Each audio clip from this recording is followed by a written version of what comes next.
Jangan salah kalau salah mengkritik-kritik tanpa data, tanpa sesuatu yang akurat, justru akan merugikan. Sehingga 5 daerah yang kita sebutkan tadi, jumlah penduduknya, populasinya berjumlah 57,6%. Hari ini memanas, besok berdingin, habis itu bersatu. Demi keutuhan bangsa Indonesia yang kita cintai.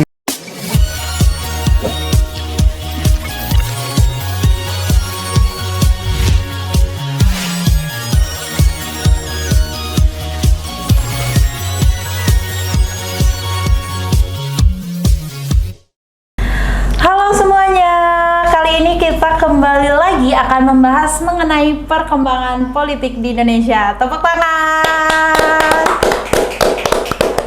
Nah, kita kembali lagi di channel Mr. Puisi dan tentunya saya ditemani oleh Mr. Puisi akan membahas mengenai di mana sih peta dukungan dari ketiga nama calon presiden Indonesia yang akan dipilih pada tahun 2024 mendatang. Tapi sebelum itu jangan lupa like, komen, dan subscribe channel Mr. Puisi karena dengan hal tersebut kalian akan membantu channel Mr. Puisi untuk menciptakan konten-konten yang lebih bermanfaat lagi ke depannya. Oke, Mr. Puisi, kali ini kita kembali nih membahas mengenai ketiga nama calon presiden yang akan dipilih tahun 2024 nih Mr. Puisi. Nah, kalau berbicara mengenai ketiga calon ini, Mr. Puisi, kalau dari Mr. Puisi sendiri tahu nggak sih di mana letak dukungan atau wilayah dari masing-masing ketiga nama calon ini? Karena kan seperti yang kita tahu, baru 3 nama ini yang mencolok, belum ada lagi seperti itu. Ya, sudah tidak asing lagi bahwa ketiga calon itu adalah Bapak Prabowo, Bapak Ganjar, dan Bapak Anies Baswedan. Yeah. Ketiga calon ini terus meluncur naik ke atas. Tidak ada lagi tanda-tanda akan ada calon presiden yang kuat. Yeah. Sehingga menjadi 4 calon presiden yang akan bertarung di Pilpres tahun 2024 yang akan datang. Yeah. Kita lihat Bapak Prabowo sendiri sangat tidak terlalu menggebu-gebu di dalam berkampanye saat ini. Yang paling saya lihat cukup aktif sekali adalah Pak Ganjar Pranowo. Okay. Belusukan kemana-mana, lari pagi, olahraga, ke pasar kemana-mana, belusukan kemana-mana. Tetapi kalau Pak Anies sendiri belum terlihat terlalu sangat agresif semenjak ada salah satu koalisi perubahan yaitu Partai Nasdem sendiri kena musibah di mana sekjen Partai Nasdem itu diduga telah melakukan korupsi 8 triliun lebih. Dari 10 triliun, sungguh luar biasa. Karena korupsinya hampir 80% lebih dari budget yang telah ditetapkan. Sehingga menyebabkan dari koalisi perubahan ini belum secara hingar-bingar melakukan kampanye. Nah, tetapi yang banyak dilakukan oleh koalisi perubahan, kritik-kritik terhadap Bapak Jokowi itu sendiri. Jangan salah kalau salah mengkritik-kritik tanpa data, tanpa sesuatu yang akurat, justru akan merugikan bagi yang mengkritiknya. Kiranya marilah kita menyaksikan peta politik yang sangat panas dan semakin panas kemungkinan pada bulan Oktober, pada saat capres dan cawapres itu didaftarkan. Yeah. Nah, itu yang menjadi concern kita bersama. Sebetulnya kemana sih ketiga calon presiden ini akan bergerilya ke seluruh Indonesia.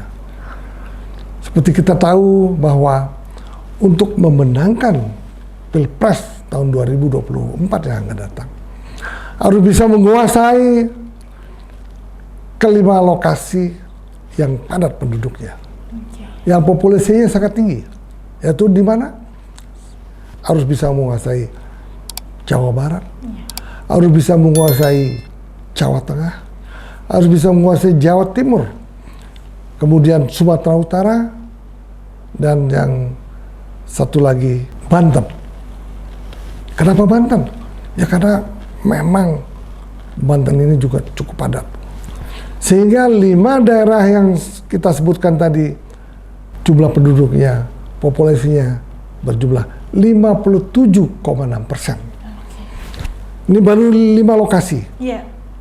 Nah, sehingga sisanya itu terdiri dari daerah di luar yang kelima lokasi tersebut. Itu yang sekarang direbutkan oleh ketiga calon presiden di negeri ini. Seperti yang kita tahu bahwa survei LSI itu kemungkinan cukup akurat. Karena siapapun yang bisa menguasai 5 lokasi yang tadi kita sebutkan tadi, percayalah dia akan memenangkan presiden Pilpres 2024 yang akan datang. Nah, bisa kita lihat satu persatu. Misalnya Bapak Prabowo kekuatannya di mana sih? Kita lihat bahwa Bapak Prabowo sendiri kekuatannya di Jawa Barat, kemudian di Sumut, dan ditambah lagi di Jatim. Sehingga 3 lokasi yang tadi itu sudah dikuasai oleh Bapak Prabowo sendiri.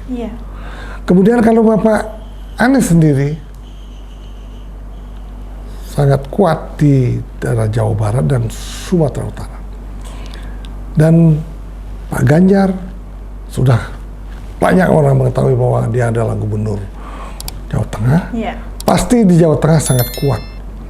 Ini adalah basis PDI Perjuangan di sana. Kemudian juga di Jawa Timur, Pak Ganjar juga cukup kuat. Nah, tapi kalau kita lihat perkembangan saat ini, memang ranking Pak Prabowo masih paling atas, kemudian diikutilah Pak Ganjar, tidak terlalu jauh beda. Margin atau selisihnya juga sangat tipis. Kemudian yang ketiga adalah Bapak Anies itu sendiri. Nah, itulah yang terjadi saat ini. Kalau tadi Pak Prabowo dikatakan di 3 tempat, maka Pak Prabowo harus mencari wapresnya, mencari calon wapresnya yang kuat di mana? Di selain ketiga daerah tadi yang dikuasai itu. Kemudian Pak Anies sendiri kuatnya di Sumatera Utara dan di Jawa Barat. Kemungkinan juga di Sulawesi akan kuat. Kenapa demikian? Karena Pak Yusuf Kala, tokoh nasional ini juga sudah mendukung Pak Anies. Kemungkinan juga Pak Anies akan kuat Jawa Barat, Sumatera Utara, dan Sulawesi. Nah, kalau Pak Prabowo mungkin di Sumatera Barat juga cukup kuat. Dan Lombok juga yakin sesuai pengalaman pemilu yang sebelumnya, Pak Prabowo juga cukup kuat. Tetapi bagaimana caranya merebut daerah Jawa Timur dan Jawa Tengah? Inilah yang sangat sulit. Inilah kekuatan daripada Pak Ganjar Pranowo itu sendiri. Sehingga diperkirakan Pak Ganjar itu akan menguasai Jawa Barat, Jawa Timur, dan Jawa Tengah. Sehingga diperkirakan Pak Ganjar itu harus mendapatkan tokoh-tokoh untuk dijadikan wakil presiden yang berada di Jawa Barat. Siapa tokohnya kita tidak tahu. Itu loh. Gitu. Nah, tadi Mr. Puisi juga sudah mengatakan bahwa itu adalah dukungan-dukungan dari ketiga calon presiden. Nah, tapi sampai sekarang kan Mr. Puisi juga tadi juga sudah mengatakan bahwa karena belum ada wakil, jadi perlu suara atau perlu dukungan dari wilayah-wilayah yang ditentukan dari calon wakil presiden ini. Nah, Mr. Puisi, ini kalau disandingkan Mr. Puisi, seandainya jika Bapak Prabowo itu memilih Erick Thohir sebagai wakilnya, kemudian Bapak Ganjar memilih Sandi Uno sebagai wakilnya, kemudian ada Bapak Anies memilih AHY sebagai wakilnya. Nah, kalau menurut Mr. Puisi terkait tiga pasang tersebut bagaimana gitu? Ya, memang dalam pemilihan wakil presiden, terutama di koalisi perubahan itu masih alot, masih berat. Ya.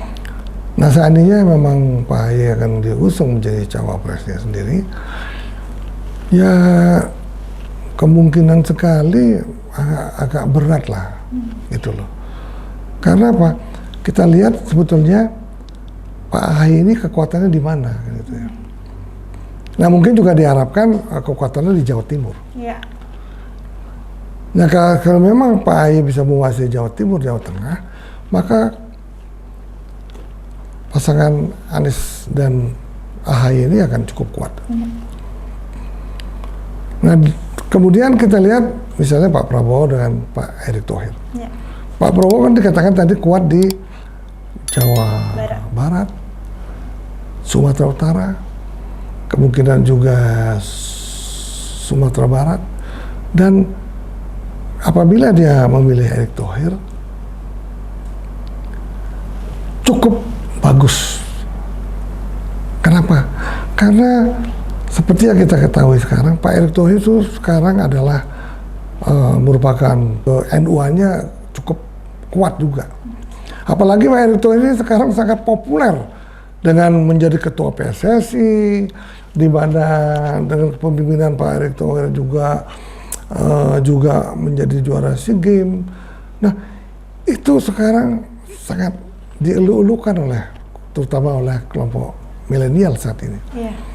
Nah, makanya siapapun yang akan memilih Pak Erick Thohir untuk menjadi wapresnya, percayalah ini merupakan parameter yang ditunggu-tunggu oleh masyarakat, sehingga presiden yang diwakili oleh cawapresnya adalah Erick Thohir akan merupakan suatu yang sangat kuat sekali. Apalagi Pak Erick Thohir itu logistiknya juga cukup kuat. Yeah. Dimana untuk pemilu ini setiap pasangan presiden seperti yang dilontarkan oleh Fahri Hamzah, minimal 5 triliun harus sudah ada cash, tidak boleh ngutang. Dari mana untuk mencari dana sebesar itu? Makanya perlulah wakil-wakil presiden yang bisa membawa dana, sehingga calon presiden tidak terlalu berat untuk menyiapkan pendanaan. Kalau nggak ada dana sebesar itu ya berat, tidak ada saksi, berapa ribu saksi yang ada di Indonesia. Apalagi pemilihan presiden sampai 2 putaran, wah itu berbahaya. Sehingga banyak orang yang ingin bahwa biaya pemilu ini hendaknya disiapkan oleh pemerintah itu sendiri. Demikian juga biaya untuk legislatif, sehingga kebocoran anggaran, korupsi dan lain-lain bisa ditekan atau bisa dihilangkan sama sekali. Bagaimana seorang wakil presiden, kemudian calon gubernur, wali kota, bupati, untuk bisa dia sebagai bupati, berapa uang yang harus dia cari untuk bisa memenangkan sebagai kepala daerah.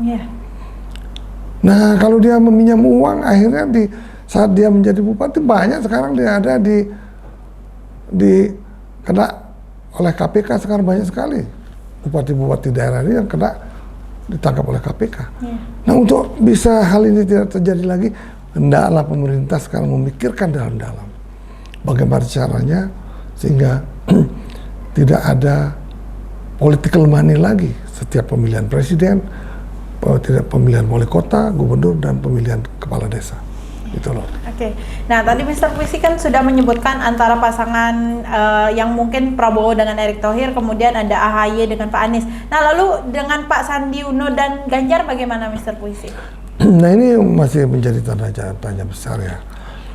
Kemungkinan kalau Pak Sandi Uno sudah menjadi atau masuk ke P3, kemungkinan juga Pak Sandi Uno akan diusulkan oleh P3 ke Pak Ganjar.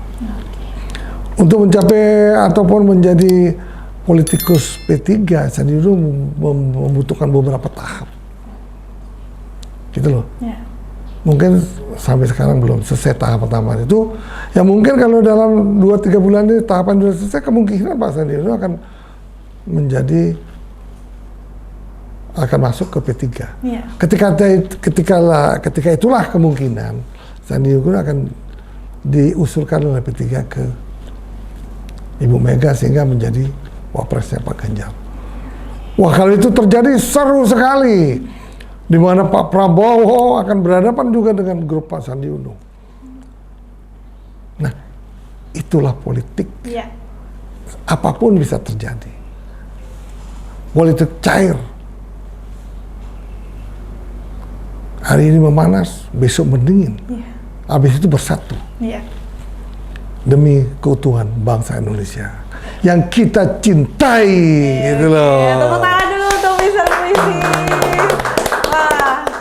Nah, Mr. Puisi masih banyak hal yang perlu kita bahas ya Mr. Puisi sampai menuju pemilihan tahun 2024 mendatang. Dan untuk hari ini terima kasih atas waktunya. Nah, buat teman-teman di rumah selalu diingatkan bahwa channel Mr. Puisi selalu menyampaikan informasi yang positif, tidak mengandung hoak dan tidak memihak siapapun. Jangan lupa like, komen, dan subscribe channel Mr. Puisi. Sampai jumpa kembali. Bye-bye, tepuk tangan.